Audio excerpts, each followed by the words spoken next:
Hi, it's Yvette Basica here. April 5th, 2023, Wednesday, gang stalking, target MK Ultra victim. It's around 4:30 p.m. California time. I just got home from Vaughn's on 25th Street in San Pedro, and all of my food and drinks were drugged, which has been happening for 8 years now.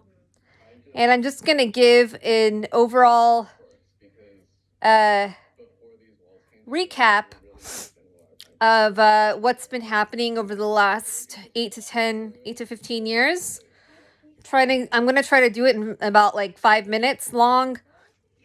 And then I have 20 videos on more details. And then I have my websites, and you can call me or Instagram me actually, or do something like that. So my websites is mentalrights.com, protectfemale.com. My number is 310-935-8797. I live in San Pedro. My Instagram is Yvette Basica 3.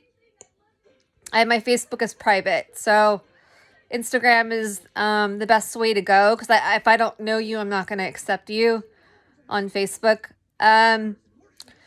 Anyway, so, and I have a LinkedIn account, so you can just type in my name, and then there's a picture of like a blonde girl, in the photo. Anyway, so, just to recap, 2009, I moved to Boulder, Colorado, Denver for a couple of months, and then Boulder, and my food and coffee was being drugged the whole time I was there, which is about 4 years long, and I didn't know. I just knew I was getting sick after the first week.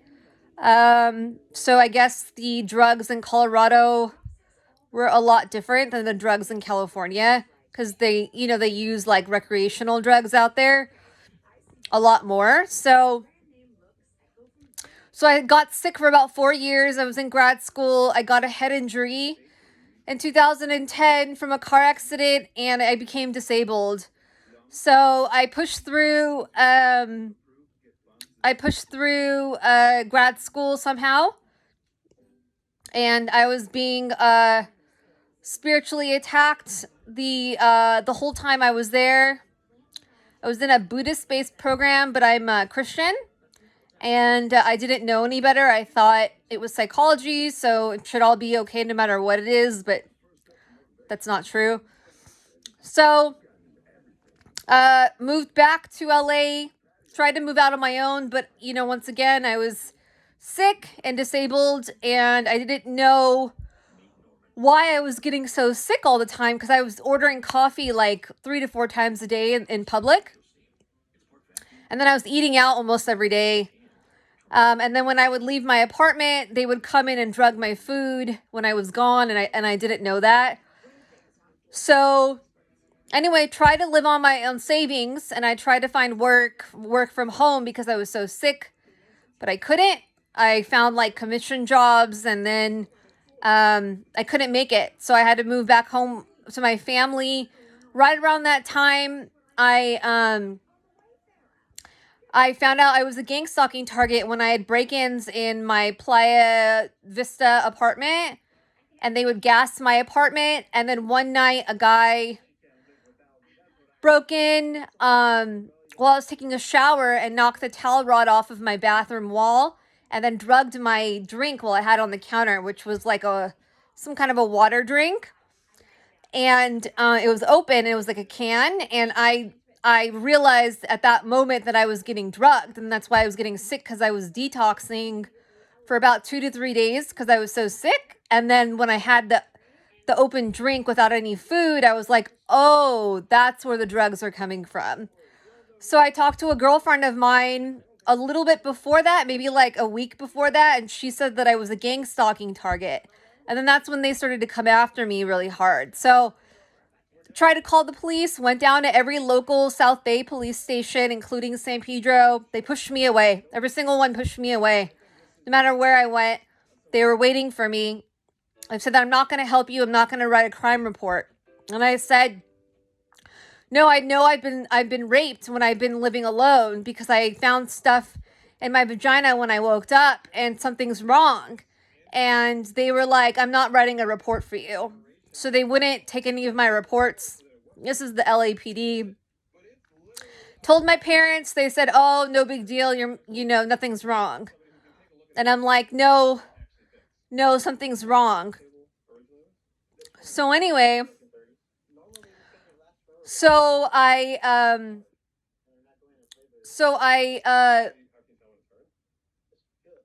what did I do? Oh, I moved back to San Pedro in a 1-bedroom apartment my parents own, and I stayed there just miserable. I was like crying every day. I was in like excruciating pain. I had shit all over my face from being gassed all the time. Helicopter gassing inside my apartment, break-ins, gassing inside the car, gassing when I would leave, gassing when I would go to the grocery store. So it started to form. And I have pictures to prove it. And then I started to internally bleed all over my vagina and butt. Every time I would go to the bathroom, I thought I was literally going to keel over and die because I was bleeding so bad. And I couldn't go to the hospital because I knew if I went to the hospital, they would inject me with drugs. Because I tried to go to the hospital when I got drugged at Coffee Bean and Tea Leaf in Torrance. And I said, oh my God, I've had enough. So I went to the hospital and they checked my blood and they said nothing was in my blood. And I said, no, I've been fucking drugged. And they're like, we're going to lock you up in a psych ward. We're going to do a psych eval on you. And I'm like, motherfuckers, they're everywhere.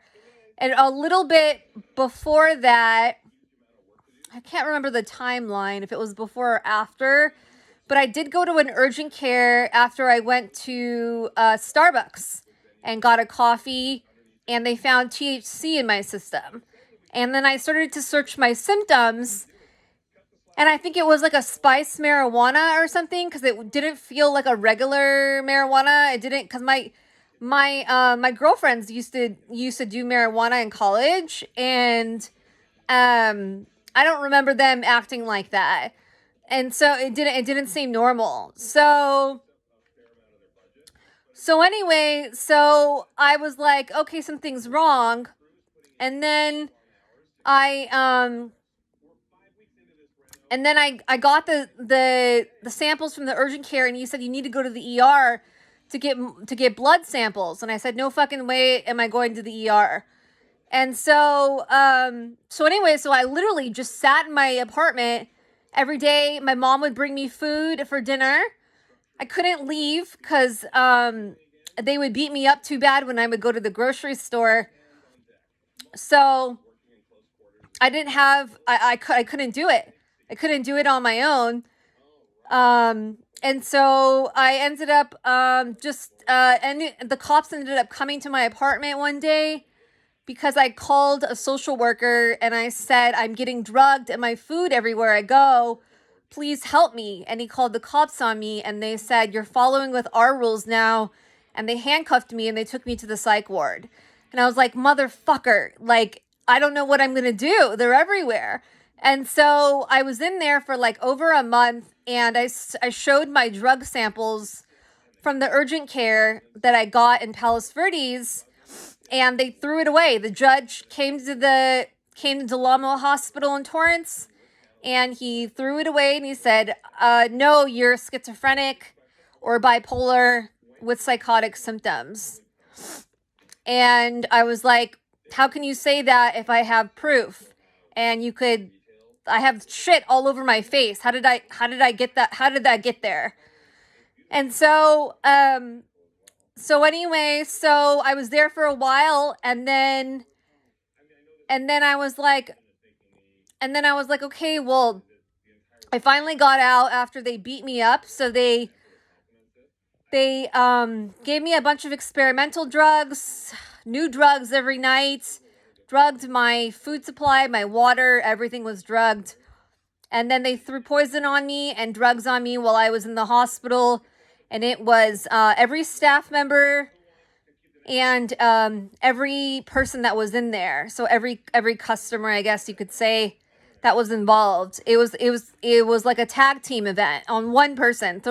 So roughly like 25 to 50 people. So I got out, and then months went by, and then the police came again, and I didn't do anything. I was just sitting there making phone calls, sitting at home, not doing one thing, and then they came anyway. And they said, "You're coming with us. You're going to UCLA Resnick." And then they poisoned me. So they didn't give me drugs. They gave me poison.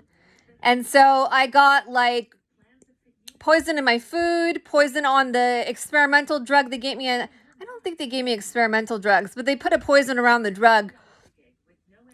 And then they didn't throw things at me when I was there. They just gave me stuff in my food. And then they did assault me physically one day, and then I was bleeding on my face from it. And I tried to make a complaint about what they did to me, one of the nurses, and they didn't fucking care. So I finally, they put me on conservatorship, and I got on it for almost 5 years without a lawyer. Lawyer would not call me back. He would not give me a court case. No supervisor would call me back. My mom wouldn't help me. She was my conservator. I said, go down in person. She said, no, I'm not. I said, this is abuse. So I was at home taking my parents' abuse every single day. So they would use bombs on me. They would bomb my ceiling, my bedroom door. And then my neighbors behind me, and I have a window in my bedroom that faces the neighbors behind me, and they ended up bombing me through my window. And then I have right and left neighbors in my apartment, which bomb me through the walls. So it was constant every day for about like 10 hours straight, with new poisons and drugs constantly. My parents said, if you lock your door, we're going to take your door off and we're going to send you back to the psych ward. So I would get abused at night when I would sleep, and I would get shit all over me by the time I would wake up. And I don't know what they did to me. I've also been microchipped. So what happens is they turn on my microchip and it blacks me out, and I don't remember what happens within the last, I don't know, hours or a couple of minutes or a half an hour or whatever it is. And it basically destroys me. So anyway, so that happened for about 5 years, and then my brother called the cops on me in 2018 because I wouldn't sit down and talk to him for an hour. And he said, I'm going to call the cops on you, and they took me away because I wouldn't talk to my brother for an hour. And then they made shit up in their head, and they said I was mentally ill. And they said I wasn't eating because I was getting sick a lot. And then I got to San Pedro Hospital, beat the living shit out of me. They were really mean. San Pedro, Providence, psych ward. They threw poison on me constantly. They would not allow me to eat in my room. So if I had to go outside to eat, I would get more drugs on my food, and then they would beat me up while I was eating. So I had to literally shove a piece of bread in my mouth in the hallway as quick as I could and then run back to my room. I couldn't take a shower there because they would beat me up. I couldn't barely use the bathroom. They would come in and bomb me through the top of the door. It was really bad. They implanted evidence while I was there, and they stole my money so I wouldn't make payphone calls. My mom gave me quarters. They stole it all, and they said only one phone call per shift, so I couldn't find a way out. And they denied a lawyer to come and talk to me. They said, your lawyer's not going to come and talk to you because he's stealing money from you. And I'm like, what money? I only get disability money. And it was pretty bad. So I got out of there, and they also gave me experimental drugs in my food and everything. And then eventually I went to let's see, what was I doing after that? I didn't do anything. I was just staying at home, going for walks with my dad, trying to stay in my room, trying to make lawyer phone calls, wasn't doing anything wrong. And then I just tried to reach out to doctors or anybody that would talk to me. And then I went to Los Encinas in Pasadena, and they were fucking psychotic. And same thing happened there. They asked me if I had the chicken pox when I first got there. And I'm like, those motherfuckers are going to try to give me chicken pox. Do you know how, like, twisted that is? So they're weird. And so they did that, and experimental drugs every night.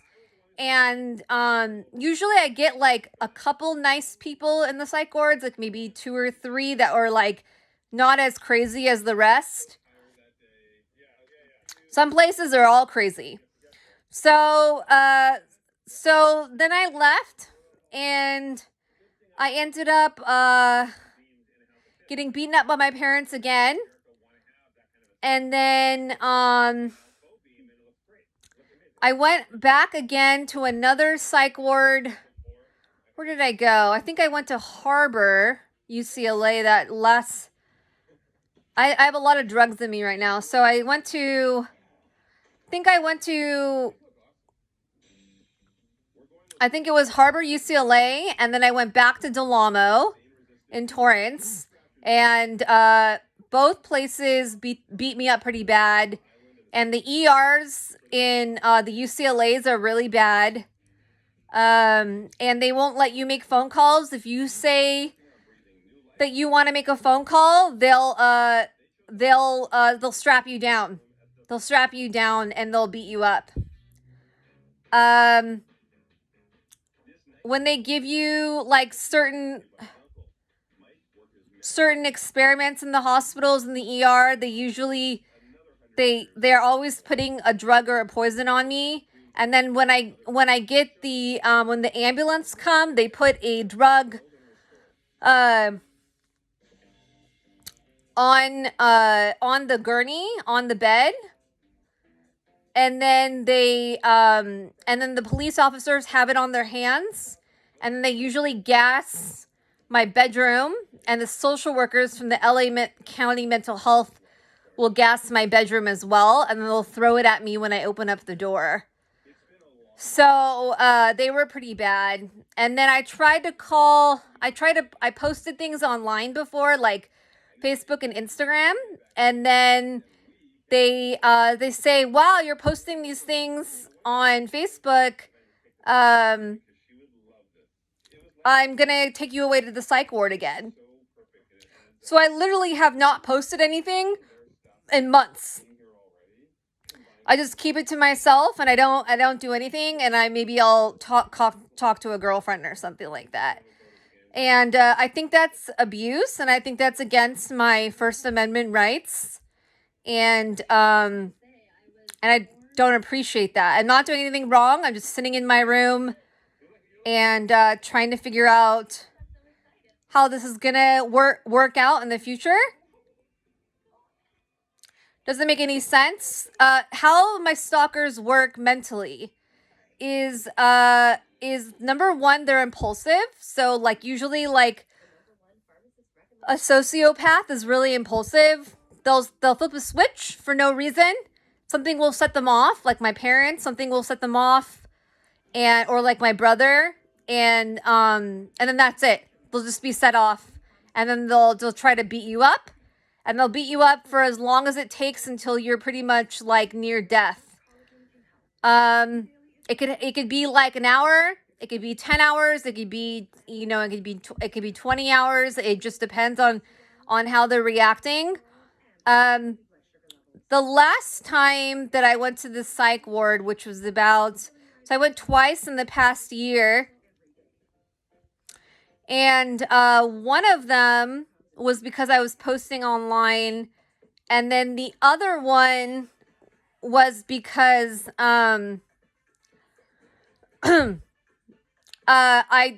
said that the grocery stores were spraying me through the black boxes when you walk into the door. So when you have like a sliding door, there's a black box on top, and a spray comes out of it. So there'll be like a click, and then a spray will come out of it, or it'll be underneath TVs that are on the ceiling. So some places like grocery stores or pharmacies and stuff like that, they'll have TVs that are up on the ceiling, and then a click will happen, and then a spray will come down. So that's been happening for, might have been happening for 8 years. But I didn't really notice it. But I know it's been happening for at least maybe like 6 months or something like that.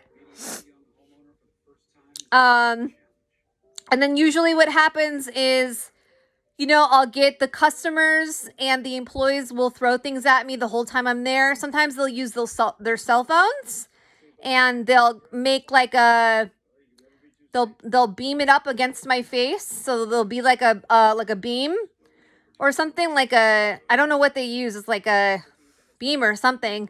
And then sometimes they'll use their checkout guns, and then sometimes they'll just use their hands. Sometimes they'll use a bomb. It just depends on what it is.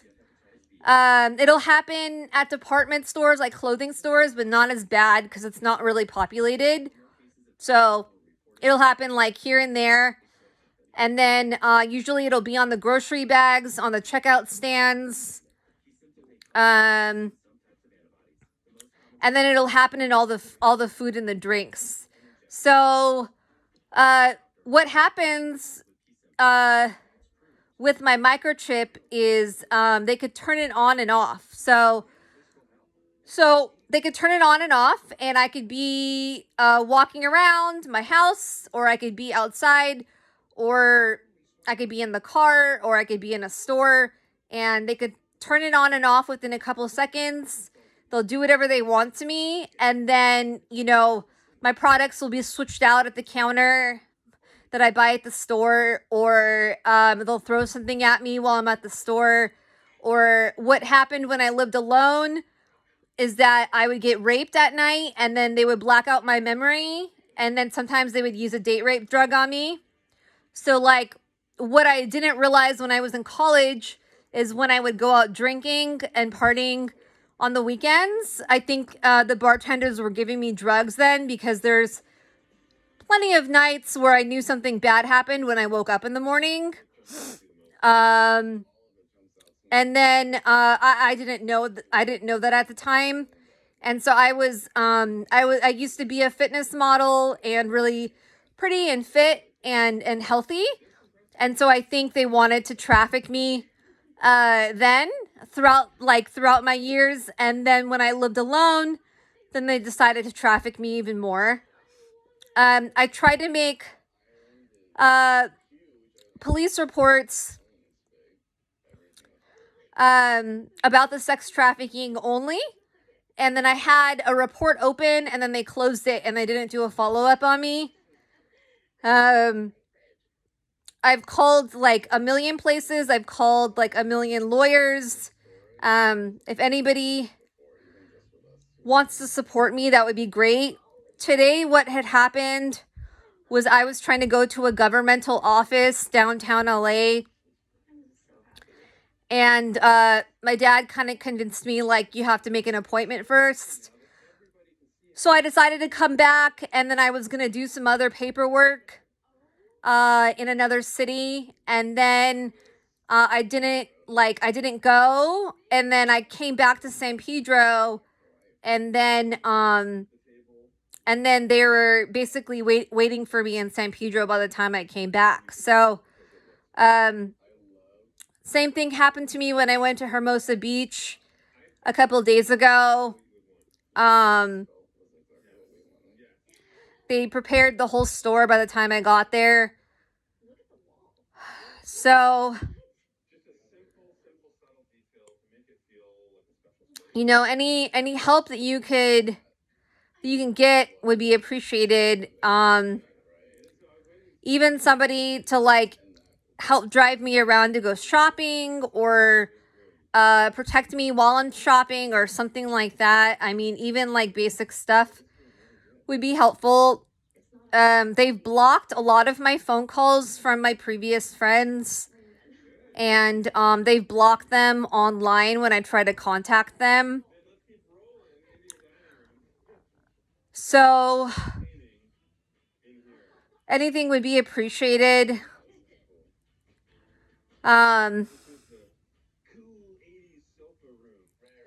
You know, I tried to find some forums online at the courthouse, and they took them down on their website. So they're trying to block me from making like a legal lawsuit against certain people too. And they did not like that today, that I went out and tried to protect myself today. So, you know, you can check out my other videos. This hasn't just been happening, you know, in the last month. This has been happening for over 8 years. And, you know, I'm only one human being. And there's a lot of them that are after me, trying to get to me. So it's been a while since I've been enduring this, and you